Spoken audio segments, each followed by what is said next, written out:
जय श्री काल भैरव प्रभु आप सभी को। मेरा नाम कुलदीप सिसोदिया है और मैं दिल्ली में रहता हूँ। मेरा व्यापार है कपड़ों का और मैं यूट्यूब के लिए वीडियोस बनाता हूँ।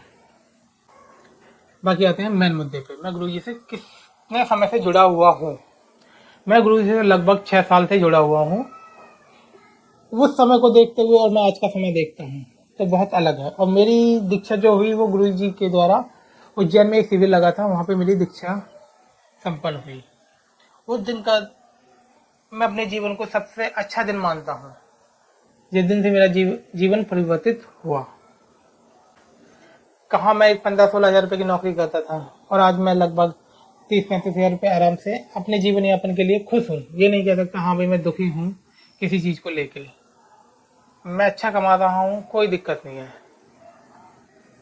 अब आते हैं हम अपने आश्रम को लेके।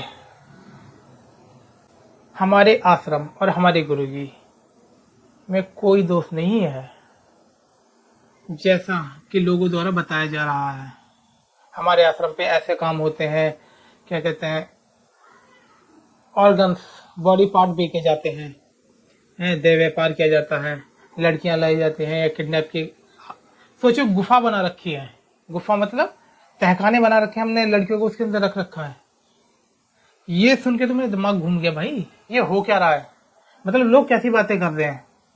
ये आश्रम वालों ने तो फैलाया नहीं होगा, वहां के आसपास के गांव वाले जो वहां पे आते थे उन्होंने ही फैलाया होगा आपस में। क्योंकि हम तो लगभग आश्रम में लगभग कितने लोग रहते हैं, ज्यादा ज्यादा 4, 5, 6, 7 इतने ही लोग रहे हैं आज तक। बाकी सिविल लगता है तो थोड़े से ज्यादा हो जाते हैं, 30, 40, 20, 50, 20 जिस तरह का शिविर होता है उस तरह के लोग हो जाते हैं वहाँ पे है। लेकिन लोग जो वहाँ आश्रम पे आते हैं, साधक आते हैं, लेकिन वो साधक तो कभी ऐसी बातें नहीं फैलाएंगे आश्रम से बाहर जाके। और गाँव वाले से कौन मिलता जाएगा, थोड़ा बहुत। लेकिन जो आसपास के लोग हैं उन्होंने हमारे आश्रम के लिए ऐसी गलत बातें फैलाई जिससे आज हम बहुत दुखी हैं।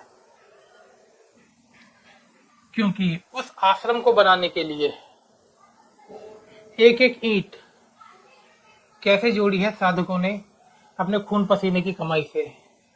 उसमें योगदान गुरु जी का सबसे ज्यादा रहा, साधकों का सबसे ज्यादा रहा। मैं आपको वीडियो लगाऊंगा साथ में, आप देखना उन वीडियोस को। उसमें कितनी मेहनत की गई है आश्रम के लिए। जो वहाँ पे साधक आते थे ना, वो दिन में लगभग 16-16 घंटे काम करते थे आश्रम को बनाने के लिए। गड्ढे खोदना, वहाँ पे जो घास फूस है उसको काटना है, वहाँ पे पेड़ लगाना, पौधे लगाना। आपको मैं पुरानी वीडियोस भी दिखाऊंगा जिसमें आश्रम पहले कैसा था और अब कैसा है।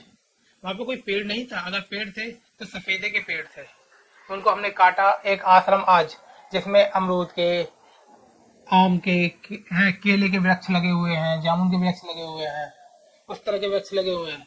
कहते हैं ना एक प्रॉपर आश्रम। उस आश्रम को इस तरह से बनाने की कोशिश की गई हमारे गुरुजी द्वारा, और वो आश्रम उस तरफ बढ़ भी रहा था है। लेकिन लोगों की भावनाएं किस तरह से भड़की ये हमें भी समझ में नहीं आया है, या कह सकते हैं उन अनपढ़ों को, उन जाहिलों को, निर्लज व्यक्तियों को किस तरह से उन्होंने हमारे आश्रम को बदनाम किया,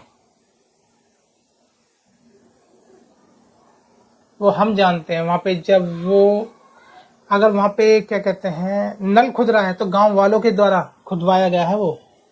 अगर वहां पे कोई पेड़ काटे गए हैं तो गांव के लोग आए हैं जिन्होंने वो पेड़ काटे हैं। वहां अगर ट्रैक्टर आ रहा है तो गांव वालों का आ रहा है।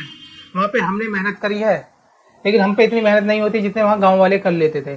झोंपड़ी बननी है तो गांव वालों ने आके बनाई है, उनके फोटो मैं साइड में लगाऊंगा सबके। उसमें एक एक चीज, कहते हैं ना, एक एक पौधा चुन चुन के।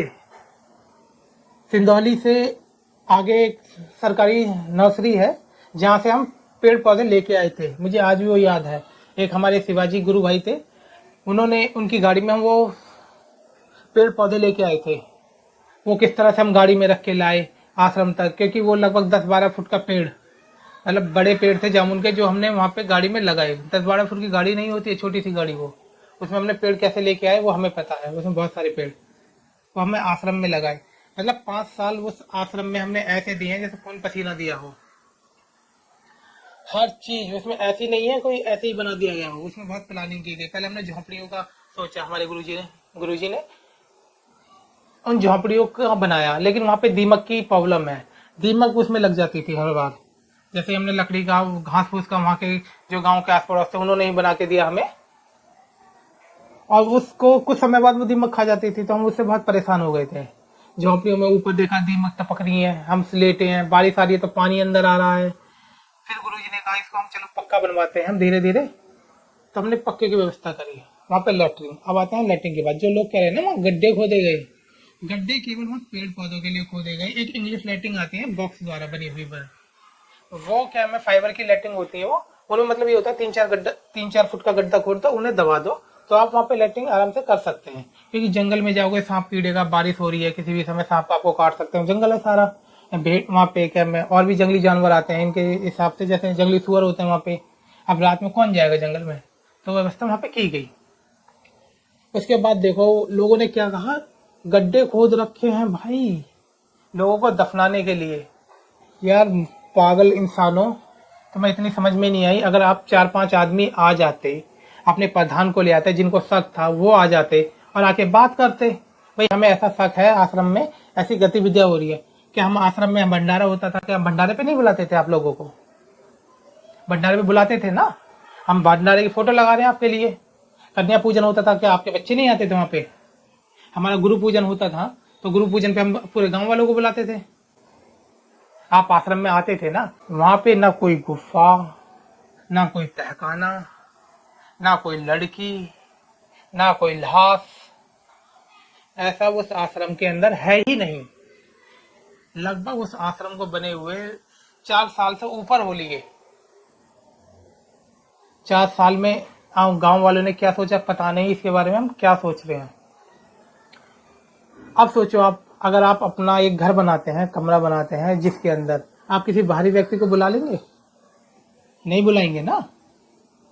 अगर आप बुलाएंगे तो अपने रिश्तेदारों को बुला सकते हैं। अगर कोई कंप्लेंट करे भाई हमें आपके घर में शक है, तो हम आना चाहते हैं, तो आप आओगे तो कोई दिक्कत नहीं होगी ना। लेकिन आपने जिस तरह का व्यवहार किया, ना वहां का कोई प्रधान, मतलब 5-6 गांव के ना कोई प्रधान आया पहले है, पुलिस आ ही रही है उस आश्रम में जांच के लिए। जब से वो क्या मैं कंकाल निकला, कंकाल हमारे आश्रम का से कोई संबंध नहीं है। क्योंकि अगर कोई बुरा काम करता है तो वो अपने आश्रम के पास ही दबाएगा क्या? यह सोचने वाली बात है। मतलब हमारे आश्रम को फंसाने के लिए यह कंकाल किसी व्यक्ति द्वारा लाया गया। इसकी जांच पड़ताल जांच होनी चाहिए और ढंग से होनी चाहिए कि इस गांव वाले का है क्या है, इसमें क्या हाथ है। बाकी जो व्यक्ति लड़ने के लिए आया हमारे आश्रम पर, जिसने दारू पी के इतना गंदा काम किया, उसकी जांच होनी चाहिए और पूर्ण गहनता से जांच होनी चाहिए उसकी। क्योंकि उस व्यक्ति में इतनी हिम्मत नहीं है कि बिना पिए, बिना दारू पिए वो आश्रम पे आ सके। सोच रहे हो, दारू पी के वो व्यक्ति आया, मतलब इतनी हिम्मत नहीं है। उसे भड़काया गया, उसके पीछे किस किस का हाथ है ये हमें जानना चाहते हैं पुलिस के द्वारा। उस व्यक्ति को किसने भड़काया, मतलब आप सोचो, एक फोन पे अगर आप किसी को बुलाओ कितने आदमी आ जाएंगे? 10, 20, 50, इससे ज्यादा नहीं आते। और गलतफहमी हुई है उन लोगों को, जो भी हुआ है। सोचिए। अब आते हैं मेन बात पे। सोचिए कि वहां पे पुलिस, सीबीआई ने मेरे से भी पूछताछ की है, पुलिस वालों ने भी मेरे से पूछताछ की है। यहाँ पे ऐसा, आप कब से आश्रम से जुड़े हुए हैं, आप गुरुजी को कब से जानते हैं, इस तरह के सवाल, आश्रम में क्या क्या होता है, इन चीजों को सबको जाना गया है। जो सीबीआई पुलिस पूछ रही है, अगर आप क्या में 4-5 लोग इकट्ठे होकर आ जाते तो ये आप भी पूछ सकते थे, आप भी देख सकते थे। आश्रम में आने के लिए मना तो नहीं था, लेकिन मना क्यों करते थे हम? हर बार क्या मैं वो गेट खोल के आए, हम गेट लगाने वहां पे जाएं। मतलब आश्रम में 2 व्यक्ति रह रहे हैं, तो वो ये देखें कि मैं चोरी हो रही है, बाहर का व्यक्ति चोरी आगे करके ले जाए, तो इसकी जिम्मेवारी कौन कौन लेगा? आप लोगे? नहीं लोगे ना। है वो हर बार बच्चे आ जा रहे हैं, तो लोग शुरू में तो हमने आने दिया, लेकिन बच्चे क्या कर रहे हैं, नल खराब करके जा रहे हैं हमारा। उस नल को आप बनवा रहे थे? नहीं बनवा रहे थे ना, वो नल हमें बनवाना पड़ रहा था अपने पैसों से। आ रहे हैं, उनके जानवर अंदर घुसे आ रहे हैं, उनको भगा रहे हैं हम। रात में अगर हम सो रहे हैं तो क्या मैं पीछे से गाय, सांड हैं जंगली सुअर और गिद्दरा, जिस तरह के जानवर आ रहे थे, तो हमें फेंसिंग करनी पड़ी चारों साइड से। मतलब हल्का हल्का करंट उसमें इतना ही होता है, बस झटका लगे भाग जाए, इससे ज्यादा तो होता नहीं है। लोगों ने ये गलत फैला रखी है इसमें, मैं आदमी छुएगा और मर जाएगा। अरे भैया ऐसा कुछ नहीं था जिस तरह का आपने विचार किया उस समय। बांस लकड़ी और जो वहाँ आसपास घास होती है उससे हमारे बाबा का मंदिर बनाया गया, एक टेम्परेरी, जिसमें हमने बाबा जी की फोटो लगाई हुई है। बाबा की फोटो अच्छी लगती है, तो वही फोटो वही हमारा मंदिर हुआ करता था, वही हमारे गुरुजी सोया करते थे उस समय पे, जब हमने आश्रम की शुरुआत करी। धीरे धीरे कि हमें जैसे हमें जरूरत पड़ी कि भाई हमें थोड़ा सा और अच्छा लाना चाहिए, हमें परिवर्तन करना चाहिए, एक पक्का कि हमें गुरु जी के लिए अलग कमरा होना चाहिए जिसमें इसमें कीड़े सांप सांप आ जाया करते थे। अब बताओ किसी को काट लेगा तो क्या कौन जवाब देगा, इसलिए वो पक्का कमरा बनवाया गया। उसके बाद आती है मंदिर की बारी। मंदिर की वीडियो में 5 साथ में लगा देता हूँ। जिस दिन बाबा की मूर्ति आई, सोचो कितने लोग खुश थे उसको देख के। हमारे बाबा साक्षात भैरव का रूप है। कहते हैं ना जैसे गौतम बुद्ध हुए, महावीर हुए, इस तरह के लोग, वो आपको ऐसे जादू करके तो दिखाएंगे नहीं, लो भाई मैं महावीर हूँ, आपको जादू करता हूँ, जिंदा करता हूँ, मरे मरे हुए जिंदा करता हूँ, ये आपको अमीर बनाता हूँ, इस तरह का कोई नहीं करता सिद्ध पुरुष, है ना। लेकिन सिद्ध अगर कोई व्यक्ति हो जाता है तो वो गुरु पद पे आसीन हो जाता है, उसको इस शरीर से कोई मतलब नहीं होता है। ये शरीर तो बस कुछ साधकों के लिए स्थिर है बस अभी, और जब तक है वो चाहते हैं बस कुछ साधक, जिसको हम कहते हैं मुक्त होना है, जीवन मरण के चक्कर से खत्म हो जाना, उनके लिए भी बैठे हुए हैं बस। लेकिन आप गांव वालों के लिए, औरों के लिए क्या होती है पूजा? धूप बत्ती जलाई और घुमाई, अब भगवान भगवान जी मेरा बच्चा पास हो जाए, भगवान जी मेरी बच्चे की तुम्हें नौकरी के लिए बैठे हैं क्या वो भगवान? हैं या तुम्हारे बच्चों के लिए बैठे हैं? आपने कोई ढंग की चीज मांगी नहीं, मांगी क्या? बच्चे की नौकरी लग जाए, मेरी तबीयत खराब है, मेरा शरीर ये खराब है, इसको ठीक कर दो। डॉक्टर है? अरे भैया भक्ति साधना एक अलग प्रकार का होता है। जिस चीज को सोचने के लिए वो परमेश्वर जिसका नाम तो हम लेते नहीं है, हम एक प्रारूप में बता देते हैं काल भैरव। अब आते हैं मेन मुद्दे पे, नहीं तो भटक जाएंगे बहुत दूर। उसमें जिस दिन हमारी मूर्ति आई, बाबा की मूर्ति आई, उस दिन हमारे बाबा और हमारे गुरु भाई, मतलब वहां पे 15-16 हैं जिनकी मैं वीडियो लगा रहा हूँ साथ में, आप देखिए कितने खुश हो रहे हैं वो। उनके दिल से सोचिए अब उन पे क्या बीत रही होगी, कि हमें पता है ना वो खुशी और आपकी खुशी क्या है। मैं आश्रम पे अभी रहा था, मतलब 4 तारीख के आसपास, 4 तारीख को मैं आश्रम पे था। उस दिन बाबा की आरती नहीं हुई थी, हमें पता था ना लगभग 4 सालों में जब से मूर्ति स्थापना हुई थी बाबा की, पहला दिन वो गया था जिस दिन बाबा की आरती नहीं हुई थी। और किन की वजह से? इन गांव वालों की वजह से, इन बेबुद्धि बैलों की वजह से।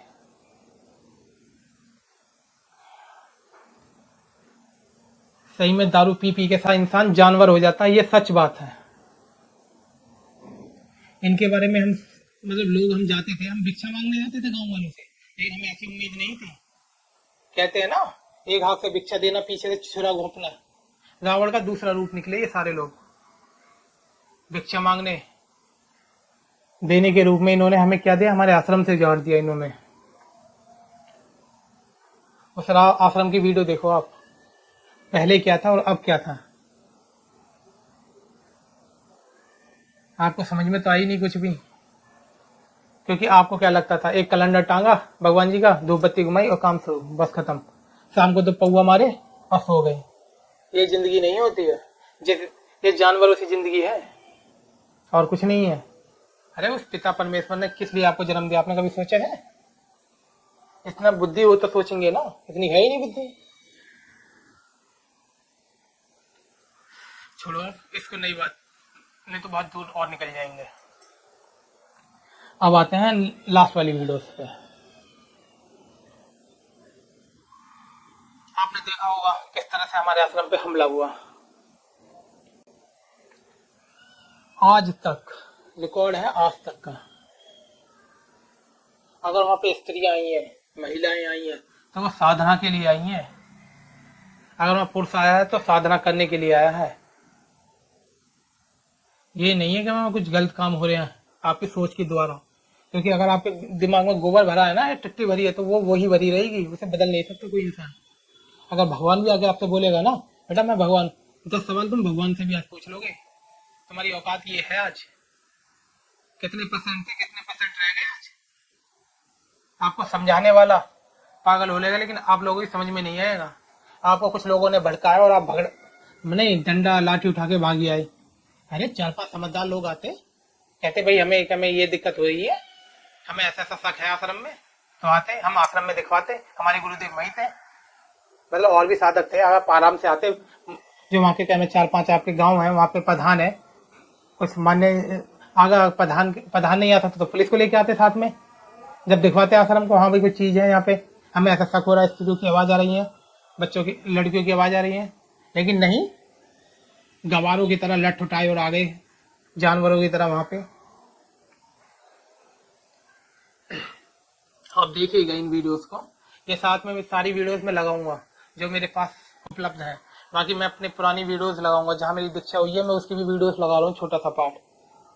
दीक्षा मेरी दूध से हुई है, सोचो, है ना, दूध से दीक्षा हुई है, ऐसा नहीं है कभी अलग ही चीजों से हुई है। हर चीज का एक नियम होता है, उस नियमों पे चला जाता है, आपकी तरह नहीं है बस लट उठाए चल दो। छोटे छोटे बच्चे 10-10 12 साल के लठ लेके आ रहे हैं, जो साला क्या मैं वहां पे क्या मैं भंडारा खाने आया करते थे, अपने जानवर चराने आया करते थे, पानी पीने आते थे आश्रम पे। उस तरह की भावनाएं क्या मैं खत्म ही हो गई। अरे अगर आप रोड पे भी चल रहे हो, अगर किसी टक्कर हो जाए आपकी, तो आप 2 मिनट पूछते हो भाई क्या लगी तो नहीं। आप इतने सालों से हमारे आश्रम में आ रहे थे भंडारा खाने, हमारे साल क्या मैं हर साल गुरु पूर्णिमा पे भंडारा करते थे, भैरव अष्टमी पे भंडारा हुआ करता था, नवरात्र में भंडारा हुआ करता था। अब नवरात्र हम किसको भंडारा खिलाएंगे? अब तो आश्रम बंद करवा दिया आप लोगों ने। हुआ क्या अब? क्योंकि हमारे गुरु जी एक बार निर्णय ले लेते हैं, उसके बाद तो वो फाइनल है, उसके बाद कोई नहीं बदल सकता उस निर्णय को। अगर हम आपके गांव में रह भी जाएंगे तो इसकी गारंटी कौन देगा? कोई देने लायक है? अगर हमारे गुरु जी गुरु भाई अकेले आ रहे हैं तो उन पर हमला नहीं कर सकते क्या वो लोग, जो किसी के में दारू पीने वाले के बहकावे में आके हमला कर डाला उन्होंने है। मतलब 5-6 हजार आदमी पुलिस वालों के हिसाब से उन्होंने इतना लठ तोड़ा, उसके बाद पब्लिक दूर हुई है। और सोचो भैरव बाबा की कृपा इतनी थी, आप मंदिर के अंदर दहलीज पार नहीं कर पाए। सोच रहे हो किस लिए? अगर मान लो चलो 4-5 हजार नहीं, 2,000 ही सही, 500 सही, 500 आदमी बहुत होता है। आश्रम में कितने आदमी थे? लगभग गुरु जी को मिलाकर 6-7 आदमी थे, लग 7। एक व्यक्ति पे 100 आदमी, 100 आदमी समझते हो? अगर कोई एक एक घूसा भी मारे तो सब खत्म। लेकिन उस भैरव बाबा की कृपा से आश्रम की दहलीज पार नहीं कर पाए आप लोग। सोचा है वो पावर है क्या? क्योंकि सोचने के लिए तो बुद्धि चाहिए। उस दारू ने अपनी बुद्धि खराब कर रखी है, टाड़ी पी पी के। साली वो दारू आती है वो 60-60 70-70 रुपए के पौवा पी पी के। आप में बुद्धि तो है नहीं बिल्कुल भी।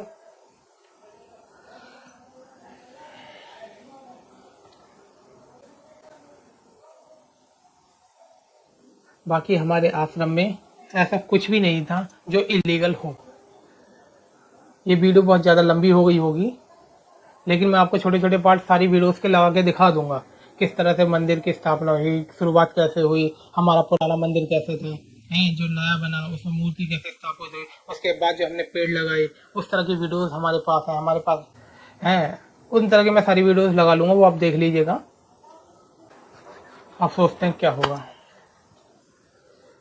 हमारे आश्रम में ना ही बॉडी पार्ट बेचे जाते हैं, ना किसी की बलि दी जाती है, ना ही हमारे आश्रम में कोई गुफाएं हैं या तहखाने हैं जहाँ लड़कियों को बंद किया जाता हो, ना ही हमारे यहाँ कोई गलत काम किए जाते हैं। हमारे यहाँ की जाती है साधना। हमने तो गांव वाले से भी कहा था शुरू में आके साधना करें, लेकिन साधना के लिए बड़ी हिम्मत चाहिए। हिम्मत से पहले तो वो ऊपर वाला चुनता है साधना के लिए आप लोगों को।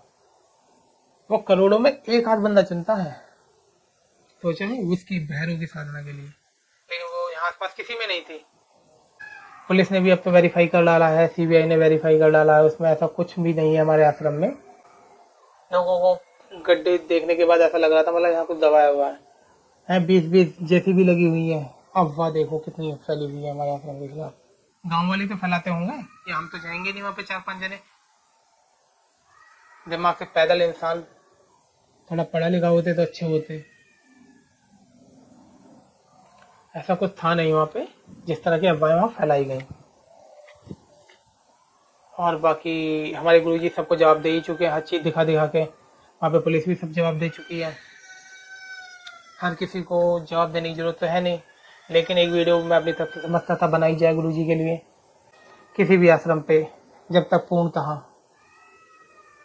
अपनी आंखों से इन भट्टों से देख देख के, कानों से नहीं, भट्टों से ये जो आंखें दे चंदना थाना क्षेत्र अंतर्गत ग्राम हिंडौरा में इनसे जब तक आंखों से ना ये देख एक आश्रम है, काल भैरव आश्रम, जहाँ पे आज ग्रामीणों के द्वारा यह अफवाह फैलाई गई कि इस आश्रम में लड़कियां आती जाती हैं और किसी महिला की चीखने की आवाज आ रही है। इस सूचना पर काफी ग्रामीण इकट्ठा हो गए। पुलिस भी तत्काल सूचना प्राप्त मिलते ही पहुंच गई, पूरे आश्रम की तलाशी ली गया। ऐसा कोई यहाँ पर कोई आपत्तिजनक वस्तु या व्यक्ति या कोई महिला यहाँ पर नहीं मिली। जो अग्रिम विधिक कार्यवाही है वो जारी है। सर, ग्रामीणों का आरोप है कि यहाँ पे महिलाएं आती हैं रात में गाड़ियां आती हैं, क्या मामला है सर ये? देखिए, सिद्धपीठ इसको बताते हैं लोग, इनका अपना यूट्यूब पे चलता है जी। और उसको देख के लोग बाहर से लोग आते हैं, ऐसा सुनने में आया है। अब ग्रामीणों ने ये बात संज्ञान में लाई है तो इसके बारे में विस्तृत जांच की जाएगी। इनके यहाँ पूरा सीसीटीवी कैमरे की रिकॉर्डिंग है 1 माह की, उसका विश्लेषण किया जाएगा, उसको देखा जाएगा और इसकी गंभीरता से जांच की जाएगी। यदि कोई तथ्य प्रतिकूल प्रकाश में आएगा तो उस आधार पर अग्रिम कार्रवाई। सोचो, वो तो अच्छा है हमारे बाबा के यूपी पुलिस के द्वारा सही समय पे पहुंचना, उनके द्वारा जनहानि होने से ही पहले वहां पे पहुंचना और उन सबको बचा लेना, उनकी जान बचाना।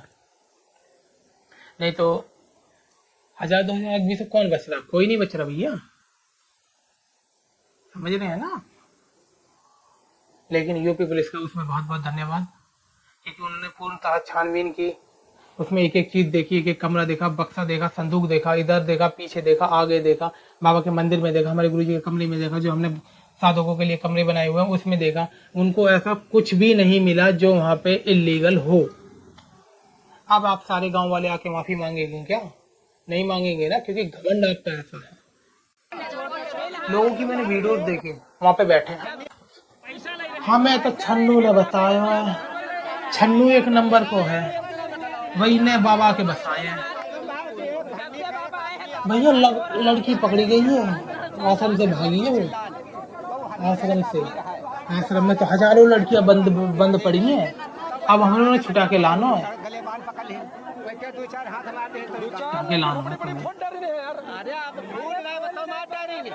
एक वो चूतिया से अखबार वाले।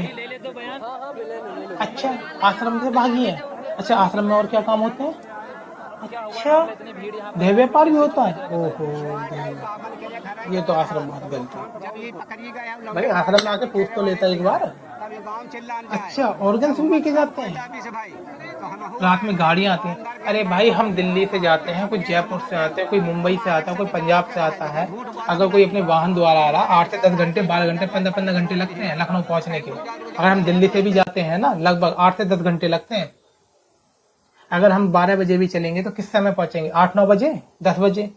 गाड़ी में पंचर भी होता है, खाना भी होता है, आराम भी करना होता है, ऐसा थोड़ी है बस उड़े और वहां पहुंच गए। मैं खुद और हमारे गुरु भाई जब जाते थे तो हम निकलते थे ना सुबह सुबह, लेकिन हम आराम से जाते थे, तो हम रात को वही 9-10 बजे पहुंचते थे। तो हम रात में ही पहुंच जाते थे, कई बार दिन में पहुंच जाते थे। अब हम आते लोग कब थे? जब सिविल लगता था, सिविल के पास भाई आ रहे हैं, रिक्शे से आ रहे हैं, वहां के आसपास गांव वालों को क्या रोजगार नहीं मिला होगा? रोजगार मिला ना। लेकिन उन्हें क्या, उन्हें तो आश्रम से मतलब था सारा। आश्रम खुल कैसे गए यहाँ पे? वहां पे जो पंडित लोग हैं वहां के हैं, जो वहां के रईस आदमी हैं, जो अपने आप को दबंग समझते हैं, उनकी वजह से ये सब काम हुए। हवन होता था डेली वहां पे, बाबा की आरती होती थी सुनसान इलाकों में।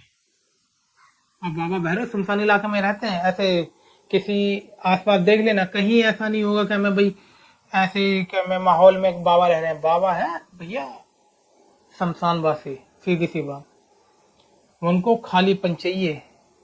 कुछ लोग तो बस जो हमारे आश्रम के अंदर आते थे, मतलब कभी दर्शन करने आ जाते थे, हैं तो दर्शन के लिए मना नहीं किया कभी। आरती के समय अगर कोई बाहरी व्यक्ति दर्शन करने आ रहा तो कभी मना नहीं किया गया। वो आरती के समय आए, बाकी आसपास गांव वाले भी आते थे, ऐसा नहीं है नहीं आते हो। अगर कोई आता है तो सब तो भाई दिख जाता है ना, अगर एक बार नहीं दिखा, 2 बार नहीं दिखा, 10वीं बार तो दिखेगा ना अगर आएगा कोई। बस फंसाया गया है हमारे आश्रम को बहुत गंदे लोगों ने। बाकी तो उनको बाबा भंडारा करेंगे उनका, वो टेंशन नहीं, हमें लेने की जरूरत है ही नहीं।